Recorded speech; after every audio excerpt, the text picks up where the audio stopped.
திருப்பதி லட்டுல மீன் எண்ணெயும் மாட்டு கொழுப்பும் கலந்து இப்போ பயங்கரமா பிரச்சனை போயிட்டு இருக்கு ஒரு பக்கம். அதுக்குள்ள இன்னொரு வீடியோ என்னடானா லட்டுல வந்து குட்கா இருக்கு புள்ளிப்பு இருக்குன்னு சொல்லிட்டு அடுத்து இன்னொரு வீடியோ போட்டுக்கு இருக்காங்க.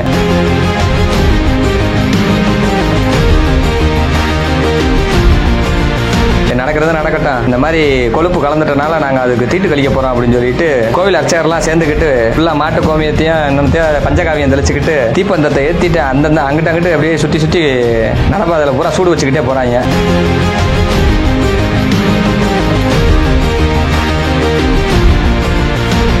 இதை பார்க்கும்போது பெரியார் சொன்னதாங்க ஞாபகத்துக்கு வருது. நாங்களாம் மந்திரோச்சாரணம் பண்ணி அதை சாமியா ஆக்கி இருக்கோம்.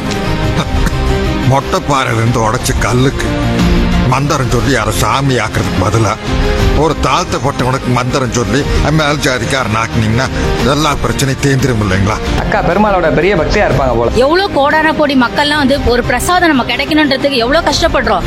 ஆனா அவங்க இந்த மாதிரி பண்றது கடவுள் பாருங்க, புரட்டாசி மாசத்திலேயே அவங்களுக்கு கண் கூட காமிச்சு கொடுத்தாரு. அவங்களுக்கு தக்க தண்டனை கிடைக்கணும் சார். பெருமாள் கரெக்டா புரட்டாசி மாசம் அதை பிடிச்சிட்டாரா? இத்தனை மாசமா திங்க விட்டுட்டு வேடிக்கை பார்த்த பெருமாள் இப்ப மட்டும் எதுக்கு பிடிச்சாரு? பெருமாளுக்கு இதுக்கு என்னடா சம்பந்தம் இருக்கு? லட்டு பிரசாதம் சாப்பிட்டா உங்களுக்கு பெருமாளே பார்த்த மாதிரியா? அப்புறம் எதுக்கு கோயிலுக்கு போறீங்க? வீட்டுல இருந்தே லட்டை மட்டும் ஆர்டர் பண்ணி வாங்கி சாப்பிடலாம்ல நீங்க? மாமி தான் ரொம்ப புலம்புறாள். நாங்களாம் ஏற்கனவே திருப்பதி லட்டு சாப்பிட்றதே இல்லை.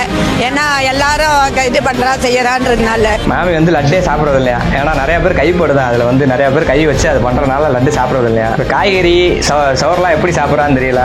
அதெல்லாம் கைப்படாம நேரா வானத்துல இருந்து காய்கறியும் அரிசியெல்லாம் வானத்துல இருந்து நேரா உங்க வீட்டுக்குள்ளே கொட்டிடும் போல. மாமி ஏதோ சொல்லணுன்றக்காண்டி சொல்லக்கூடாது மாமி. என்ன சொல்ல வரீங்க? நீங்க அந்த லட்டு சாப்பிடல, மாட்டு கொழுப்பு சாப்பிடல, தானே விட்டுருங்க, நாங்க ஒத்துக்கிறோம்.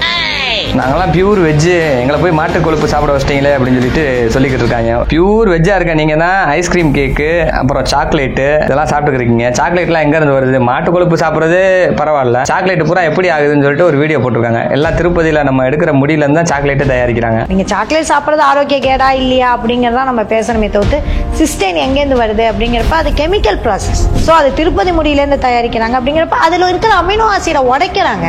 நல்லது தானேங்க, அது ரீசைக்கிள் பண்றாங்க.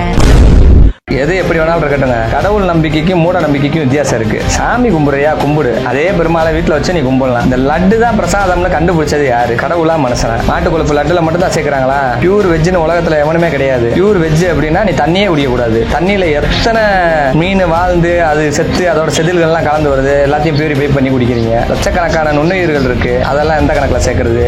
உயிர்னா எல்லாமே உயிர் தானே. எனக்கு ஒண்ணு மட்டும் புரியலங்க, ஏன் பணத்துக்கு மட்டும் ஏன் யாருமே தீட்டு பார்க்க மாட்டேன்றாங்க? சரி மாட்டு கொழுப்பு கலந்துருச்சு அதனால வந்து தீட்டு கழிக்கிறீங்க, சரி. கொஞ்சம் வருஷத்துக்கு முன்னாடி பாத்தீங்கன்னா ஒரு பிராமணர் ஒரு பொண்ணை கூட்டிட்டு போய் கருவறைக்குள்ள வச்சு தப்பு பண்ணாரு, அப்போ இவங்க தீட்டு கழிக்கல. சந்நிதிக்குள்ளேயே பாலியல் குற்றங்கள் பல அரங்கேற்றினார் இந்த அர்ச்சகர். ஆட்சிபான ஒரு பொண்ணை வந்து கோவிலுக்குள்ள வச்சு பலாத்காரம் பண்ணி அதை அந்த பிள்ளையை கொண்டாங்க, அப்ப வந்து இவங்க தீட்டு கழிக்கல. இப்ப மட்டும் எதுக்கு இவங்க தீட்டு கழிக்கிறாங்க?